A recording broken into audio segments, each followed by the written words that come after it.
Self-reflection is a huge part of improving at anything.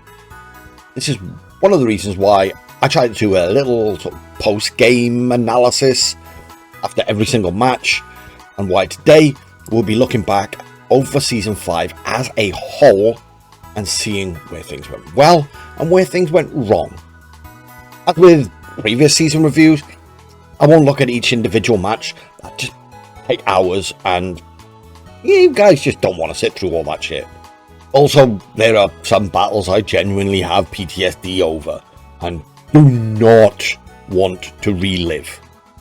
But I will take a look at each individual mon and give my thoughts on how they perform for me and how I think they do in draft in general. There's a ton to talk about, so let's just get into it. Missing the playoffs once again this season was absolutely my fault. Yes, we had a really tough schedule, and some RNG just absolutely didn't go my way. But that's Mons. Overall, it was not due to something I needed to learn or something I was unfamiliar with. This was entirely down to poor team building and poor prep. Team building, at least, is something I've always considered myself pretty decent at. So seeing that I've taken a huge step back on this, it's just so disappointing. Prep has always been kind of hit and miss for me. This season, like many others, I had weeks where I prepped really well, and other weeks where my prep was just god awful. Sure, there was times where life got in the way and I just couldn't put the time and effort in I wanted, but honestly, I think most of the weeks I just prepped terribly, either due to just lack of effort or just not being thorough enough digging into the opposition. I do really want to point out the insane gauntlet I ran this season though. I played 6 of the top 8 teams, and none of my opponents finished with a losing record. That's just insane to me. Now, I will admit I've not gone through everyone's schedule in detail, but I think Alpha had a pretty rough schedule outside of playing me. All the other sub 500 teams seem to be just picking up wins over each other. As I said, I'm not going to dig into each match individually, but weeks 2, 3, and 8 were the only clean 2-0 defeats on my schedule. So only half of my losses. The less said about that week 8, the better. Week 2, I just kind of got crushed. Week 3, I actually feel like I adjusted pretty well in game 2. Game 1 was a complete blowout, but game 2 just felt a lot closer. I think this showed the improvement in my gameplay over previous seasons, despite the fact that I felt pretty rusty all season long after the huge break. I actually feel for the most part I played well all season long. I was forced into that more balanced style for a lot of the matches, switching and trying to position, which totally went against what I wanted this team to be. I just wanted to click buttons. But because of the team building issues, I was having to play almost the total opposite of how I wanted. So let's take a look at the squad and talk about those core issues, because it all comes down to how I built the squad in the first place. This was the squad I originally drafted, and this was the squad that I entered week 1 with. The same issues, and yeah, it's kind of obvious when you look at it now, but at the time I just really didn't see it. I had no consistent way to hit water types. And both my main damage dealers, in the case of Squad 2, all 3 of my main damage dealers were weak to ground. I'll let that sink in for a moment. With Team 1, it was always going to be Murkrow, Goldengo, Kommo-o or Okidogi +1. Or Clefairy, Goldengo, Kommo-o or Okidogi +1. For Team 2, just sub Kommo-o for Gouging Fire. +1 would always be a matchup dependent Mon, which could be the 3rd DPS, could be an Intimidate Mon, a Fake Out Mon. But if you just look at both of those setups, it's easy, just bring EQ and Terra Water, win. Sure, I could bring Thwackey to stop the EQ and at least Woodhammer 1 water type, but that's narrowing my team building way too much. And there are bound to be more things I want to do in each matchup. Plus, Thwackey isn't exactly known for its damage output or staying power. The squad just wasn't built correctly at all. It looked good from a type chart perspective, but I didn't look deep enough. I came up with what I thought was a cool concept and just went for it. The squad just wasn't planned out well enough, and honestly, I struggled to patch the weaknesses. None of the trades I made really fixed it. They made the squad a little better to play and a little bit more consistent, but they did nothing to alleviate those 2 core issues. I had an idea to build a team around Goldengo. And with Goldengo, I wanted the supports of Murkrow and Clefairy. What goes well with Goldengo? Fighting type. And that's why I went with Okidogi.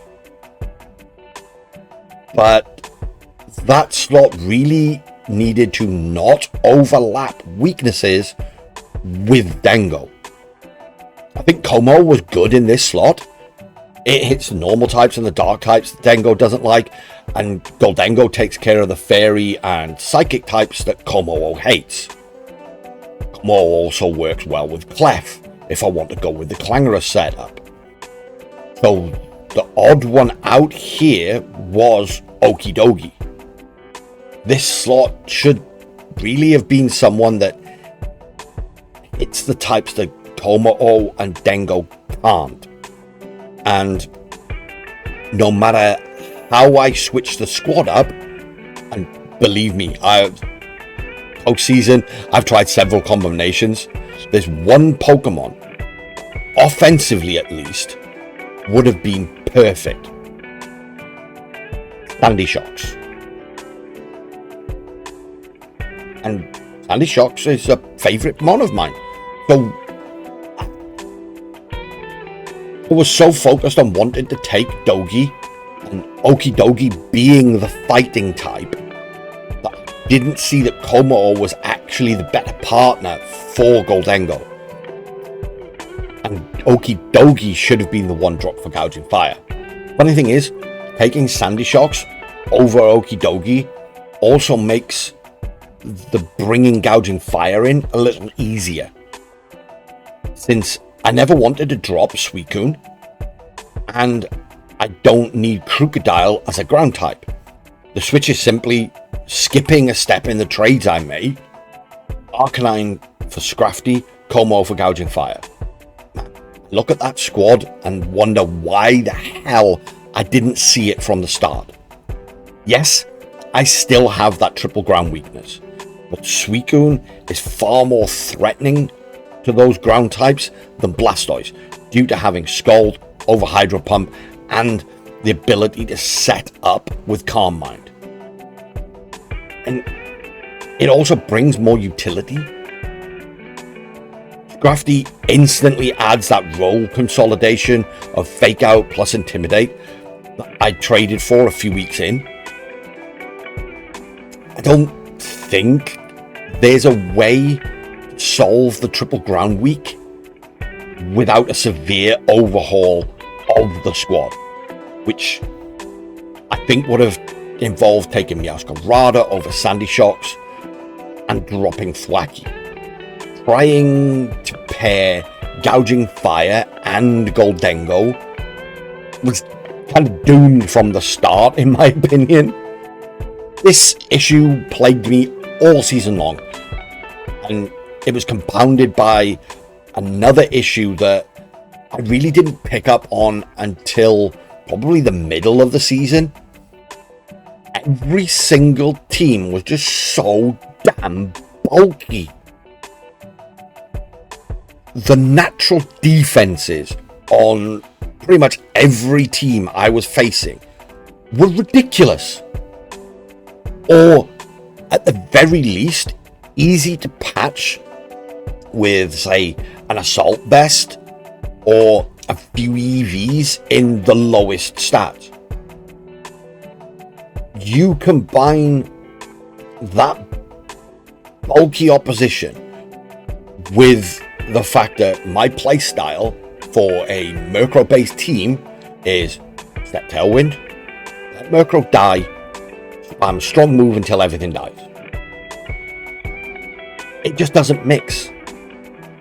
I'm not going to be able to pick up KOs fast enough. And when Tailwind expires, I'm left with middling speed mons that are EV'd very offensively versus mons that likely naturally outspeed and have a ridiculous amount of bulk. It just wasn't going to work.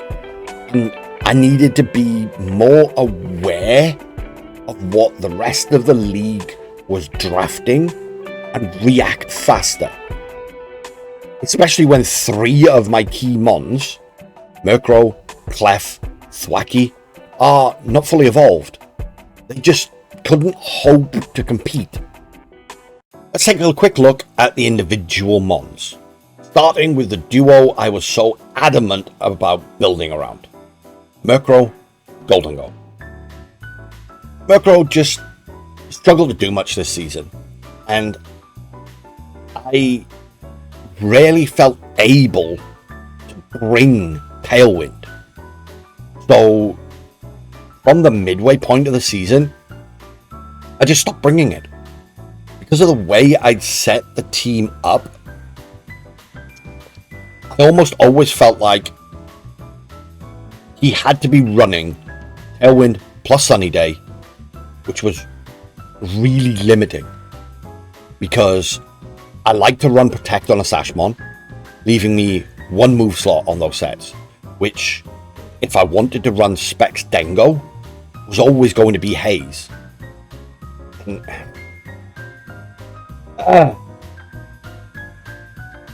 Dengo, where to start? This thing felt horrible.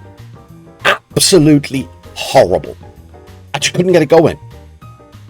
I never felt like I had the resources I needed to get it set up if I wanted to run Nasty Plot. And it just really didn't play well with Gouging Fire because of it. They both wanted resources dedicated to them, which was taking away from the other, or restricting what the support mons could do. Speaking of Gouging Fire, this thing was a monster. It hits so hard. But it needs Sun to be that truly oppressive Pokemon, which then, as you would expect, doesn't play well with Goldengo. I got addicted to the power and was always going to try and find a way to have both. But Specs Dengo with Haze Murkrow and Sun boosted offensive item Gouging Fire it just didn't want to work for me, since it meant Murkrow running no offensive move or no Protect, And by the time I'd picked up Riolu and figured out ways to build the team that wasn't relying on Murkrow for everything, it was too late. And I honestly feel bad for Murkrow because of it. Fairy was amazing. Absolutely incredible. I was so surprised at how well she played. I knew it was a good Mon. And worked really well in setup-oriented teams. But the move pool, that friend guard, follow me, it's so good. I'm seriously wanting to put it right there next to Whimsicott on goated supports. Ooh, speaking of goated supports, Iron Valiant. Oh my god, is this thing way better than I thought. People always tell me how good Future Guardy is in draft. But man, I didn't expect it to be this good. It's a singles mon, as far as I look at it. I just never really sat down and thought about how its support move pool, plus the fact that it could be either physical or special, would play in a doubles draft. The speed here is incredible. The fact that it doesn't need to run booster, and you can surprise people with a fully offensive, even mixed set Valiant. Oh, chef's kiss. I love this mon. The only thing it really doesn't have is bulk, but in a lot of matchups its good base speed, its good base offensive stats allow you to patch the defenses to do what you need it to do. I'll absolutely be running this thing again. Blasty. Oh, Blasty was great. I was again shocked at how good Blastoise was. It's so versatile. My only real issue with it was the lack of damage output, unless I was running that oh so fun Iron Press set. The decent bulk with Fake Out, Flip Turn, Icy Wind.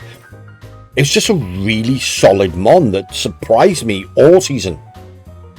I'm not sure it's worth the cost, but it's definitely going to be on my radar for future drafts. With my Garchomp stolen by my arch nemesis Tommy, I needed a ground type. One of the reasons for Murkrow Dengo was so I could also have Garchomp. But I needed to replace that EQ spammer. For that, I chose Crocodile. And honestly, disappointment. I don't know if it's just me, but I struggled to find a spot for it, and I recognized halfway through the season how important that role consolidation is with your Intimidate mons. And a more supportive piece in that Intimidate mon slot is way better than an offensive one. Grafty felt so much better in this role than Crocodile. It's a mon I've never been particularly high on. Its damage is underwhelming for the most part, but its speed stat is what always put me off. Its coverage is good. It has a surprisingly decent support toolkit. Okay, I might be a little biased because of how well it did in my win versus Draco, but I do think I may be converted, and I may have found myself a new entry on the list of my building blocks. Keeping with the fake up mons, Thwacky. Poor Thwacky. Just didn't get a chance to shine. Week 1, it was supposed to just outright delete the bear, but Gouging Fire nuked it and it retreated back into its cave, never to be seen again. From there, I never got the right conditions to bring Thwacky, which again comes down to the squad I'd built and the way I wanted to play it. Thwacky just was not the right pick for me here. I think it has a place, but with how much bulk all of the teams had, it was just never going to be able to KO anything before getting absolutely obliterated. Like Thwacky, Okie Dokie just didn't get its time in the sun. I brought it to one battle, it didn't KO Iron Hands, I traded it away. I still believe in the Doge. This just wasn't its best showing.